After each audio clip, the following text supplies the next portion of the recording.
For thousands of years, the course of exploration had been determined by staring toward the stars and moving forward with bold progress into the vast unknown. Astronomy is the oldest science. People have been looking up at the stars since we sort of stopped walking around on our knuckles.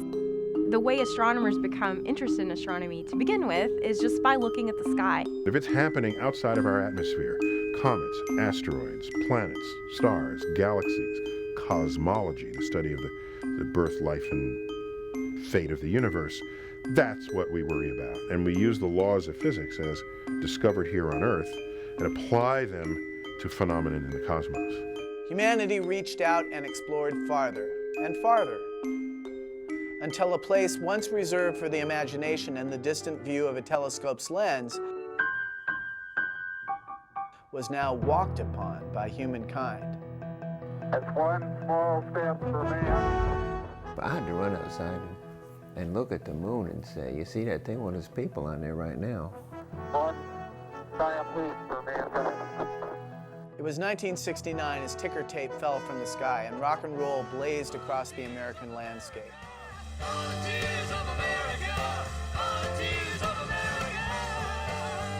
Explorers started serious planning for a new type of telescope. America loves discovery. That's in our national DNA. When Lewis and Clark was sent out on their expedition by a president of the United States, it was called Discovery. And that's when we send out our astronauts. That's when we've now sent out a space telescope to go where no other telescopes had gone before and to see things that had never been seen. So astronomy is about exploration. It's what NASA does. NASA explores. A telescope that would go beyond the atmospheric limits of the Earth. It's a simple problem. When you desire to look at objects far away, there are limitations. Through technological advancement, you can remove these limitations. The handheld telescope supersedes the naked eye. That small glass telescope was replaced by larger models. Then mirrors are added, and then more advancements.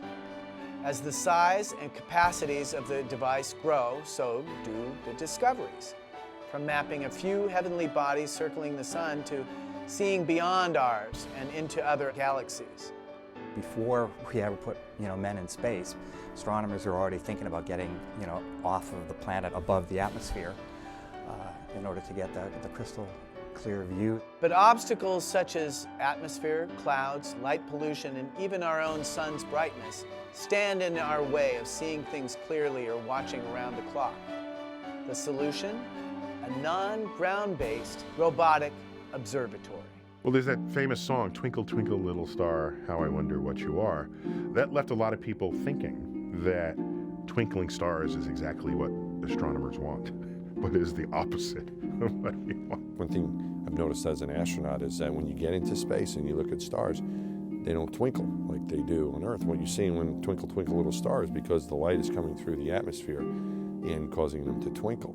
Starlight does not twinkle on its own. It twinkles coming through Earth's atmosphere. And it's that bump and grind and jiggle and wiggle moving through the layers, different temperature layers of the atmosphere that disrupts the precision of your imaging of the night sky. A space telescope was thought of originally by Lyman Spitzer, had the idea that if you could get above the atmosphere, you could see a lot more clearly. Renowned astrophysicist Lyman Spitzer gathered support in the astronomy community for a large space telescope, which later on would be named in honor of astronomer Edwin Powell Hubble. It was Hubble who discovered the universe was expanding. Through the lens of a 100-inch telescope, he made calculations that the universe was made up of billions of galaxies, well beyond the visible Milky Way. His observations pointed out that these galaxies seemed to be moving away from us. We're 30,000 light years from galactic central point. We go round every 200 million years. And our galaxy is only one of millions of billions in this amazing and expanding universe. Using known stars to calculate distances between galaxies, Edwin Hubble confirmed this galactic retreat. But let's take it even further back. A lot of people don't realize this, but the Hubble Space Telescope was dreamed up by Lyman Spitzer back in 1948. And he wrote a paper on the advantages of putting a telescope in space to get above the atmosphere, etc. And that started a lifelong quest by Lyman to get the Hubble Space Telescope up there. He fought with the Congress with the able help of John Bacall, who I consider the granduncle of Hubble, both at Princeton. And he and John fought with Congress and convinced Congress to provide the early funding in the late 70s. It looks out at galaxies and brings them to us, crosses vast distances that we don't have the technology to travel, but we can travel in a time machine using the Hubble to show us what the universe was like 13 billion years ago with the light that it pulls in, and also exposes us to just how vast the universe really is, with billions and billions of galaxies full of billions of stars. To build a telescope, in many ways, is a decision to build a time machine. The United States Congress approved a large space telescope in 1977, sparking work to begin on creating this large, complex, and capable orbiting telescope. Well, it wasn't easy. It was a long slog, difficult politically at first to have it accepted and funded in the U.S. Congress. And then technically it was difficult. We need to find a new way and new technology to approach the development of expensive satellites that would go to orbit that could somehow take advantage of human repair and perhaps the space transportation system. An advanced international observatory with multiple tools, multiple cameras, instruments, and capabilities. It's an amazing machine. It can orbit around the Earth at 17,500 miles an hour. And the reason it can take all these great images is not only because it's above the atmosphere, but because it can very steadily hold its gaze on an object in space. Aerospace companies came in with proposals for a space telescope, a large space telescope. All of them had men riding around with the telescope. This was the last thing that astronomers wanted. In the first place, we were trying to get rid of the atmosphere, and a man needs an atmosphere. In the second place, a man's going to wiggle.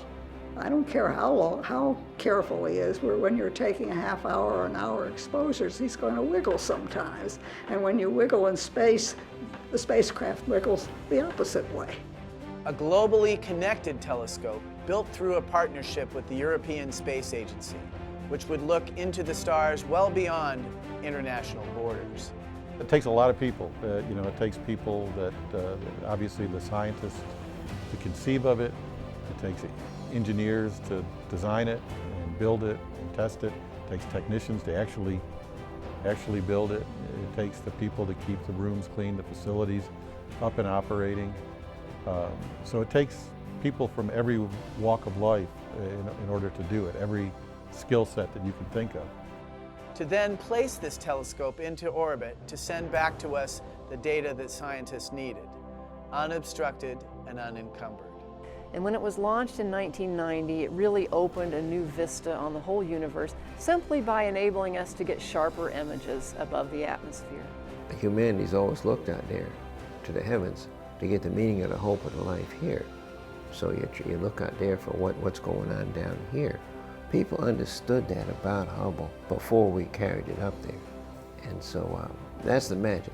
And at the time, I was what we call the PLT, or the pilot, for the Hubble deploy mission, which was STS-31 aboard the Shuttle Discovery. All of us in the crew had a certain feeling of exhilaration and excitement. We knew that this was going to be an important mission. 2, 1, and liftoff of the Space Shuttle Discovery with the Hubble Space Telescope, our window on the universe. On the 25th of April, 1990, the Space Shuttle Discovery, piloted by a future administrator of NASA, deployed the Hubble Space Telescope into an orbit around Earth. Discovery Houston, you have a go to open the doors. Roger, Houston. The mission itself was pretty intense in training, because we had to train for any number of contingencies that we all prayed would not happen. Morning, Story. Good morning, Discovery. Good morning from Bill Reeves and Orbit 1 team, and you got a go for HST deploy ops.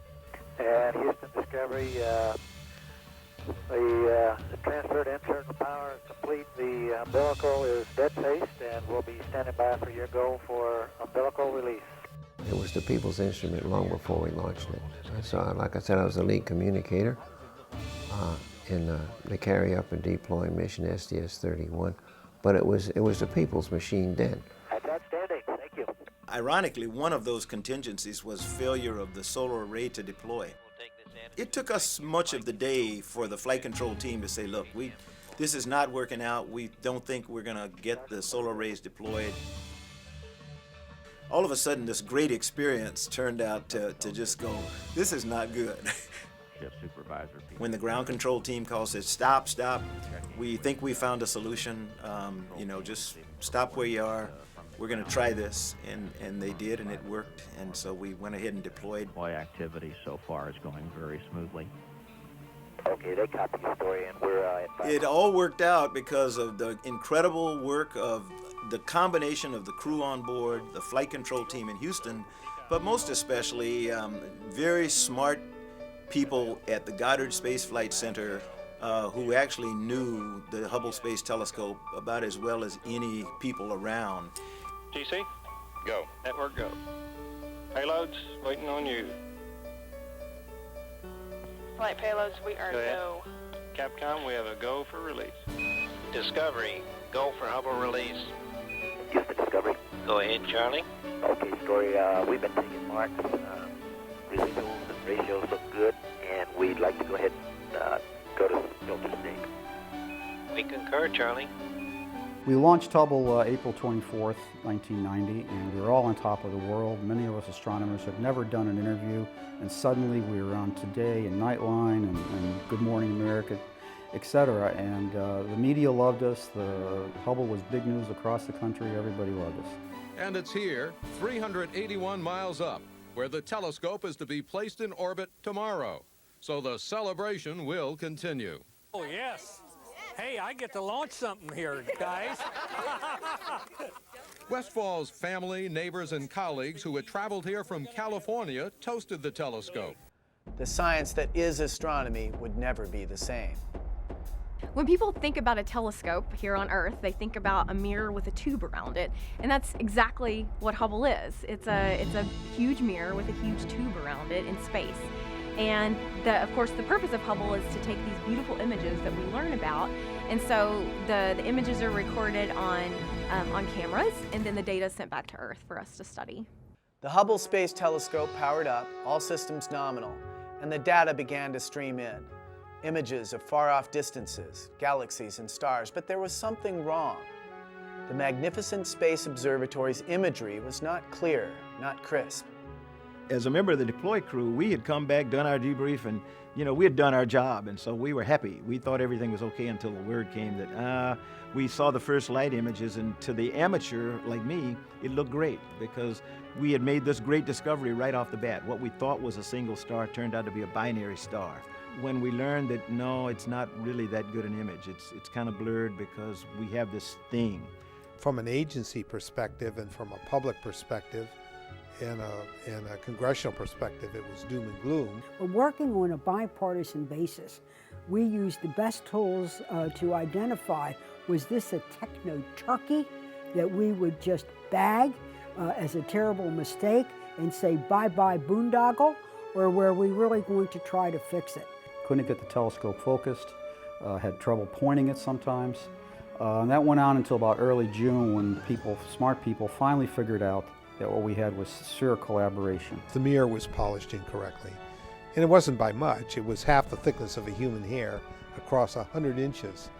Now, you try to imagine how much sag something that weighed 2,300 pounds would have, and yet we were off by half the thickness of a human hair from center to edge. And that's pretty astounding that we could come so close and yet not make it. The mirror was still a perfect smooth curve, but it had the wrong prescription. It wasn't the right curve. Just like my eye is a perfectly good eye, it's got a smooth curve to it, but it's the wrong prescription. Light doesn't come to a focus at the right spot. So how do we fix it? Well, we fix it with corrective lenses, the opposite prescription. And that's what we talked about on the famous press conference of June 27th, 1990, where I had the unique honor of explaining to the American people and the press that Hubble wouldn't be doing the science we had promised. I'm going to try to give you a perspective on the short-term ramifications of this particular issue and also the long-term ramifications in terms of what we can do, the science we can do, the science we won't be able to do for a while in the short term, and most importantly, the solutions to this problem in the future. Decades of planning and hope seemed extinguished by a blurring spherical aberration in Hubble's primary mirror. We feel that we can characterize the problem, the spherical aberration problem, well enough that we can take advantage of an insurance policy that we haven't talked much about, and it hasn't been in the press much, and that is we started a long time ago to plan a maintenance program. The truly remarkable feature of the Hubble Space Telescope is that it was designed to be upgraded and fixed. On Earth, you'd order a replacement part and correct the problem when the shipment arrived. But Hubble was over 340 miles from the Earth's surface, moving at nearly 18,000 miles per hour. You'd need a special repair team. The team comes together through multiple domains, multiple disciplines, and multiple organizations, multiple divisions. You got to get a job done. And NASA is absolutely expertise on this. When you got to get the job done, the team comes from many different places. When Hubble was first launched, it had the spherical aberration on its primary mirror, so the prescription for the mirror wasn't right. It took a team of people to figure out what that prescription actually was in practice as opposed to what it should have been, and then people to figure out how to actually solve Hubble's blurry vision at the time. This institute and NASA and its contractors figured out a way to put together a prescription for correcting that spherical aberration. After those two fairs, the big boss came over and looked at me and said, "Story, fix it." Okay, I'll fix it. 1, 2, and we have liftoff. Liftoff of the Space Shuttle Endeavour on an ambitious mission to service the Hubble Space Telescope.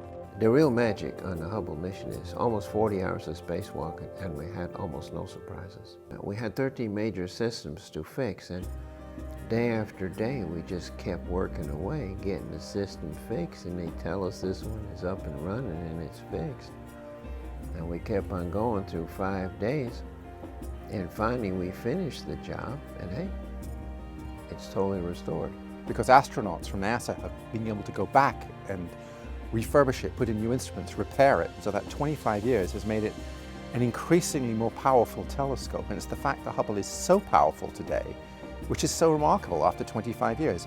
It's basically 10 to 100 times more powerful than when it was first launched. Crew members, women and men in white spacesuits, rolled to the rescue like a great Western. And so this was a huge deal for me personally as an astronomer, astrophysicist, and astronaut to have the privilege going to Hubble on my first mission in 1999. Like taking the car in for an oil change, rotate the tires. So we were changing out batteries, we were changing out the gyros, things that just made the telescope work. So you have a satellite out there, and you got to maintain its attitude, and you got to maneuver to point very closely. The only ultimate force that you impose on the machine is magnets. Now, as Hubble goes around the Earth, here's the magnetic field of Earth, and the magnetometers, which I replaced. Those magnetometers, they sense where the magnetic field of the Earth is, and the computers say, okay, I'm going to turn these magnets on or off, and that's the way I'm going to control Hubble attitude.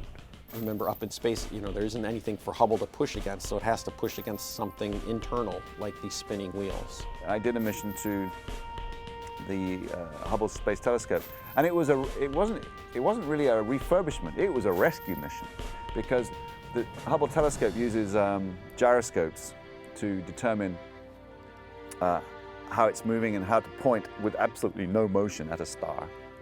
And those gyroscopes, 6 of them, were failing, and by the time we got there, only 1, I think, was working. And so it was a dead telescope at that point. And our role on that mission was to basically repair the Hubble telescope. It was a real repair mission, just like the first repair mission to change the optics. If I had messed that up, I would be the one that had broken the telescope forever. This amazing telescope with all this history, and what if I wreck it? What if I do something bad? Then I got the opportunity to go a second time as the payload commander on STS-109. And when we actually were doing the spacewalks, and I went out and shook hands with Mr. Hubble, the telescope, holding on to the side, I truly felt like, this was my partner, and that we were here, to help. I guess that's part of the excitement of having worked a Hubble mission, because you've got the best team on the ground, best crew upstairs. It's exciting, but there's a level of confidence you're going to pull through this. It's incredible the things that they can come up with, and they have the time and the resources to develop that here, and then we take, sort of the best solution up with us to implement in space. There it is. It looks exactly the way it's supposed to look. It's exactly where it's supposed to be, and I'm just going to reach over and grab it. So it was a really good feeling. And what we did after we grappled the telescope and put it in the payload bay was every day that the spacewalks were going on, which was the 5 days after we grappled the telescope, the two guys go outside, and one of them is pretty much always on the end of the arm. 4-3, bueno. Copy, both 3. So we drive them around and put them in position to do their work.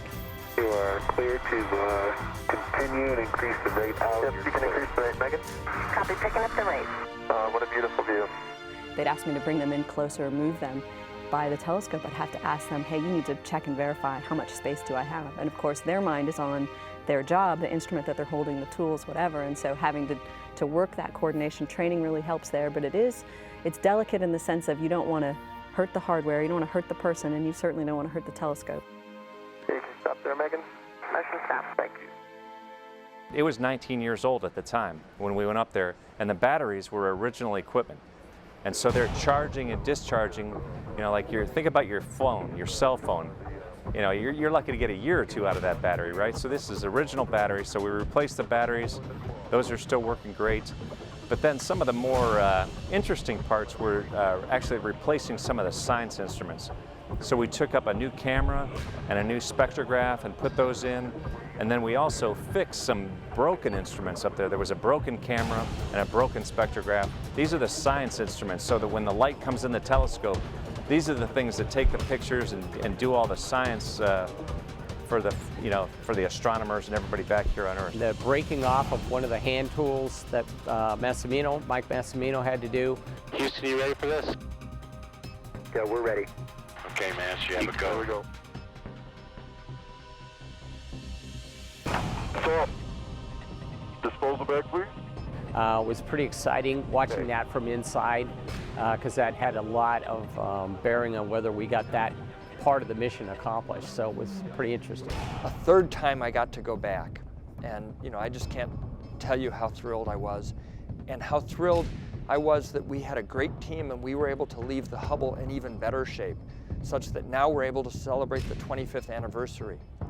I was a little bit worried that when we deployed the Hubble, I'd feel really sad again, but this time I didn't. I just felt thrilled that we hadn't broken the Hubble, that we'd upgraded it, that it was in the best shape of its life, and that we'd done our job and a little bit more to give Hubble a very long life, bringing back all of its rewards to us here on planet Earth in terms of great discoveries. The fact that astronauts were able to go up and fix Hubble was really a groundbreaking thing, and it tells a really critical part of NASA's history when science and human space exploration work together really critically for the first time. Without the repair missions, you wouldn't have Hubble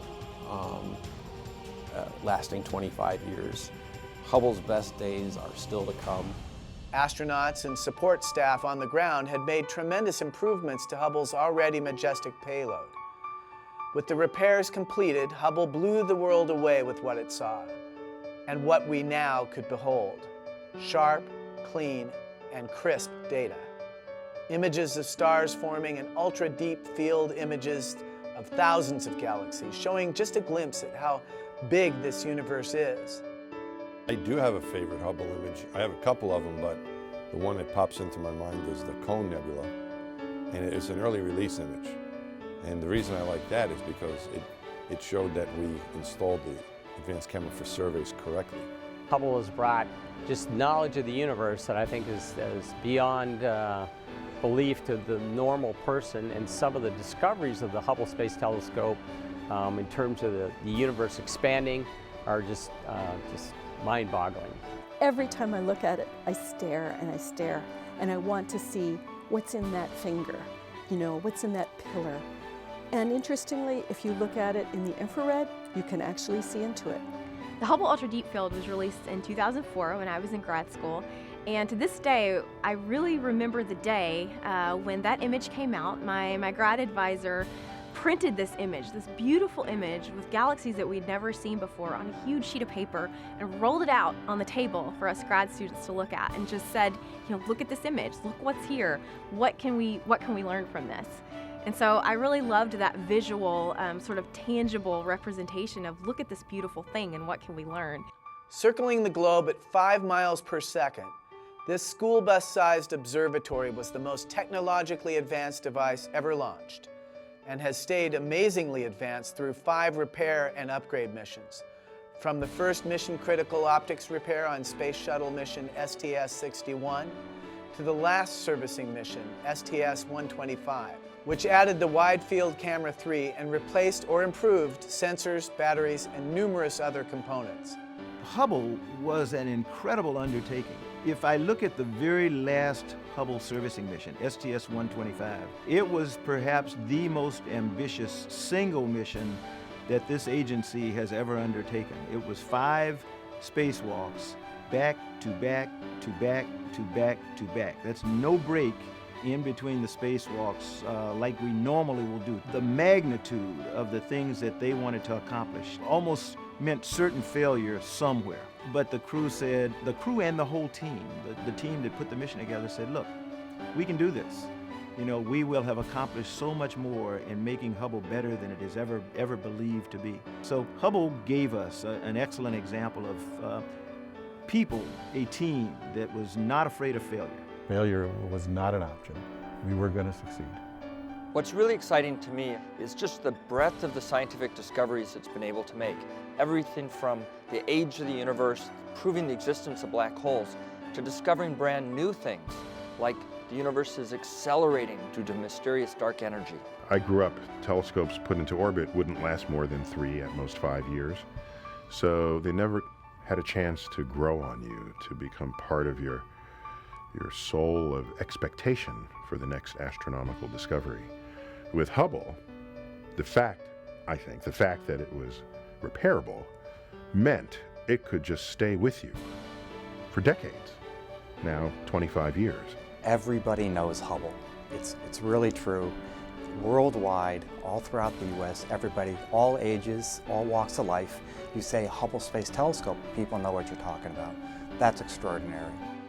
More than a simple telescope, Hubble is humanity's grand observatory of the vastness of space. And we've kept exploring by staring into the universe and moving forward. The great thing about Hubble now this year is that it's still going strong, and we expect it to last out till 2020, maybe even longer. But we definitely have to start thinking about the future. And NASA right now is building and putting together and testing the James Webb Space Telescope. That's going to be put even further away from the Earth and Hubble, and be able to see much further into the universe and provide even more information and even better images. I think that's going to be very exciting when we get down into space.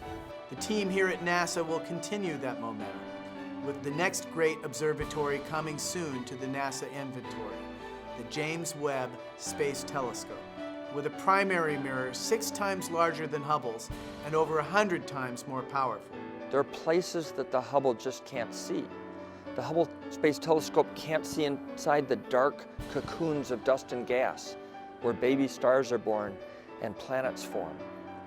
The James Webb Space Telescope in the infrared will be able to peer into those cocoons and show us the details of those first moments of star and planet formation. The big thing is how exciting space is for the future.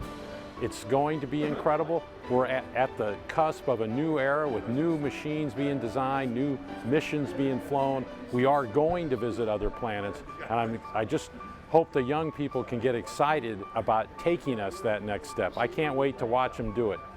It's a great time.